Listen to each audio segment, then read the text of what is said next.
So I finally got through every Radiohead record, and I'm definitely going to be ranking them at some point. I'm going to do in-depth videos on some of the records. I mean, I know I didn't end up reviewing all of them on YouTube. I reviewed them all on my Instagram page. And I reviewed some of them on Album of the Year also, so definitely there are reviews out there. But I know I reviewed Pablo Honey and Dipped like a year ago because I was very busy with school and I didn't have time to film. Also, my score on Pablo Honey has changed, by the way, so that's the whole thing. But anyway, so I finally got through all of the albums and I just listened to A Moon-Shaped Pool. I've given it 2 listens. I think I, can solidify somewhat of a score. It's a 95. It's very, very good. It still ranks 6th overall for me, but the top 6 are literally just neck and neck. And it could even grow on me farther in the future, but I don't think I like it more than the Bends as of right now, because the Bends is just so good. But A Moon-Shaped Pool, this was an album I heard so many good things about, but also everyone keeps telling me, it's so depressing, it's depressing, it's depressing. So, I was a little, apprehensive, because my mental health can be dog water sometimes. And, it's definitely depressing. It's got a personal, kind of tone. Probably the most personal album. I'd say Hail to the Thief, for me, is more devastating emotionally, because Hail to the Thief, which that's a flawed album. I have opinions on that. But Hail to the Thief is it's about the whole world. It's political, but it's of its time, but also still relevant now. And it's about the world being fucked up because of politicians and the establishment is just fucked up, and there's not much you can do about it. And most people just don't pay attention to the problem. And it's just a despair. There's not much we can do. The world just fucking sucks. And I think A Moon-Shaped Pool is a lot more, it's depressing, but it's a lot more personal. It's reflecting on, failed relationships, just, life in general. What am I doing with my life? Tom York's midlife crisis that he's been in since 2006, 2003. I don't fucking know. He's been having a midlife crisis for a long time. But anyway... I think the album, it's the most, low-key album, I guess. I mean, I guess aside from, Kid A, but also not, because Kid A has the national anthem. It's very pretty. It's, piano, strings. It's I don't know, it's not a rock record. I mean, the last few weren't either. If anything, In Rainbows is poppy, and King of Limbs is electronic, so, they're more than a rock band. But, I don't really know how to explain this, sound. It's, orchestral, almost. But, good. And sometimes I find this stuff to be really, overdone. But, obviously production is good because it's Radiohead, and also, it works for, Tom York. Certain singers cannot fucking pull that off. It's weird. And it doesn't strike me as theater kid core. It strikes me as a 50-something discussing. I guess he would have been in his 40s at the time, but just a 40-something, having actual, nostalgia, I guess. Bittersweet nostalgia.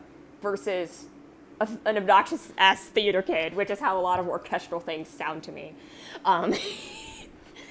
And, I mean, there's a couple tracks which are, up-tempo, I guess. Full Stop and Identikit, which is really good. I really like that song. And I like the opening track, Burn the Witch, which has this, really intense string thing going on.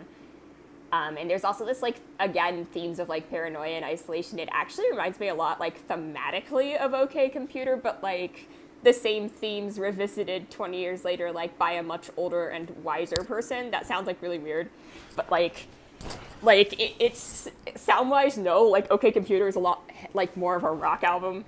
But, I guess musically, like, the closest thing, it's like In Rainbows but only videotape. I don't really know. Like, the whole, like, album has the tone of videotape, in my opinion. Which, you know, great, awesome, fantastic. And, like, there's a couple songs, like Desert Island Disc, it's fine, it's pretty, it's just not something I go back to. Tinker Tailor Soldier Sailor, I'm not gonna read the whole title. It's just like, okay, why is it called this? It has a really long title for no reason, it's just kind of there. The Numbers, like, it's a good sounding song. I don't like songs about climate change because, like, I have, like, it's more of, like, a tell me something I don't know situation. Like, you're not going to make people aware of a situation that already, like, don't know. like, people who don't want to hear about climate change are already not going to hear about it. And people who do want to hear about it have already heard about it. So, like, that's kind of how I see it. It's kind of like, it feels pointless.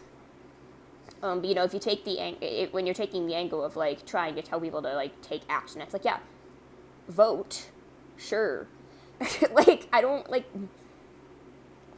yes, you want to feel good about yourself and cut down on your personal carbon emissions, that's good. But you're not gonna fucking save the planet by using paper straws. Like, it's the corporations, it's the big industry, and I think that's what Hail to the Thief does well, is it just has this expression of, like, complete, just,